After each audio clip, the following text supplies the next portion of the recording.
Alright guys, what's going on? Welcome in. So I wanted to quickly pop on and talk a little bit about Daniel Jeremiah's recent article that he published through the NFL Network.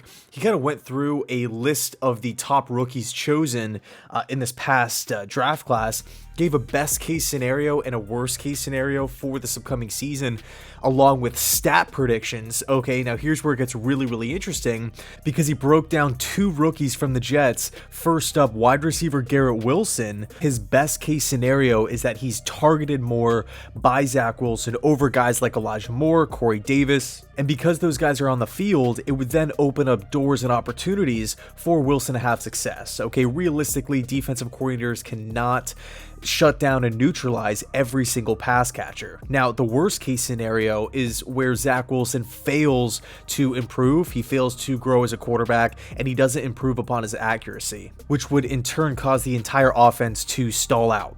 Now, his stat prediction for Garrett is 55 catches, 725 receiving yards with 4 touchdowns. Okay, I think at face value, it's fair. Right, that's a fair stat line. At the end of the day, Garrett Wilson fits the offense. He's an extremely talented. When we look at him as a draft prospect, one of, if not the best wide receiver in the class. My personal favorite. I think he brings a lot to the offense. He can hurt you deep down the field, in the short game, in the intermediate game. He can line up on the outside, on the inside. As Jeremiah pointed out, we do have other pass catchers on the team. It's not like Garrett's the only guy that Zach can go to here. And he also didn't talk about the tight end position, the improved offensive line. So, theoretically, Zach should have a little bit more time to throw, have a couple more options, more bodies for defensive coordinators to account for. And if we take a look at those numbers, they are better than what Elijah Moore put up last season. And I think a lot of Jets fans out there can say Elijah looked pretty solid a year ago. I don't think anybody was, extremely disappointed with his numbers, especially because he did miss some time due to injury. So I think when it's all said and done, if Garrett can put up that stat line, I would be impressed. I would.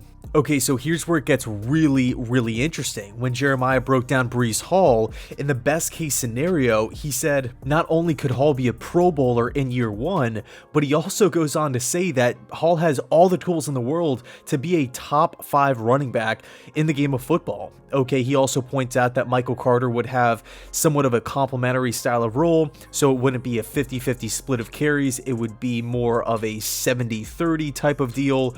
But Hall, he can hurt you on the ground, he can hurt you as a pass catcher, and if Breece could be a top 5 running back in year 1, that would be absolutely incredible. Now, as far as the worst case scenario goes, it doesn't sound all that bad. Of course, he does point out that the schedule is pretty tough early on, but then it lightens up a little later in the season.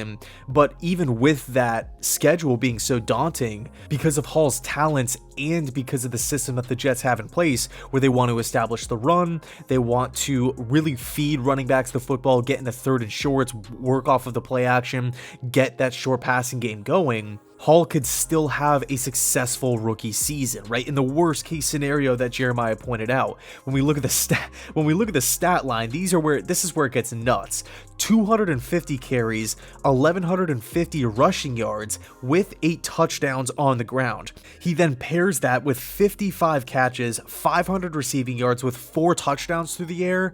Are you kidding me? That's on par with Ezekiel Elliott a couple years ago, Alvin Kamara, Christian McCaffrey a couple years ago. Those numbers are insanely good. If Hall could duplicate that this upcoming season, the Jets offense is going to be rolling. Think about it. Let's just take the 2 stat predictions. Garrett Wilson, 4 touchdowns. Breece Hall, 8 touchdowns. What is that, 12? 12 touchdowns. Add in the other 4 receiving touchdowns that Breece Hall had. That's 16. 16 touchdowns between 2 players, 2 rookies. What's 6? I got my calculator pulled up here. What's 16 times 7? 112. Okay, assuming the Jets nail all of their extra points, that's 112 points scored by 2 rookies on this New York Jets team. 2 guys that weren't there last year, and that's not, taking into consideration Elijah Moore's second-year jump. That's not taking into consideration the completely revamped tight end room. Michael Carter still being a productive piece. Corey Davis signing, the Jets signed him to a multi-year deal. Obviously, there's hope for Corey to be a big contributor in this offense. And of course, Braxton Berrios. I mean, those numbers are insanely good. I would be blown away, to be honest with you. Now, I think the Garrett Wilson stat line is a little bit more realistic. It's not to say that Breece Hall isn't as good as Jeremiah is making him out to be, because believe me, I'm the biggest Breece Hall fan. I watched nearly every one of his games back at Iowa State outside of the first, his first season there. This guy's an absolute beast. But my concern with those numbers, I think Michael Carter is going to have a bigger role within the offense. I really don't see Carter just riding the bench, only coming in maybe like 2 plays a game. I just don't see that. Okay, so again, it's not a knock on Breece Hall at all. I just feel like Michael Carter will be kind of cutting into that volume. But nonetheless, it was a great article. I highly recommend it. I'll leave it linked down below in the description box if you guys want to check out the other rookies like Pickett, Pickens. There's so many different guys. Olave, another one of my favorites. Drake London. Just a bunch of offensive skill players here. Anyway, thanks so much for watching. Let me know your thoughts down below in the comment section. And as always, go Jets.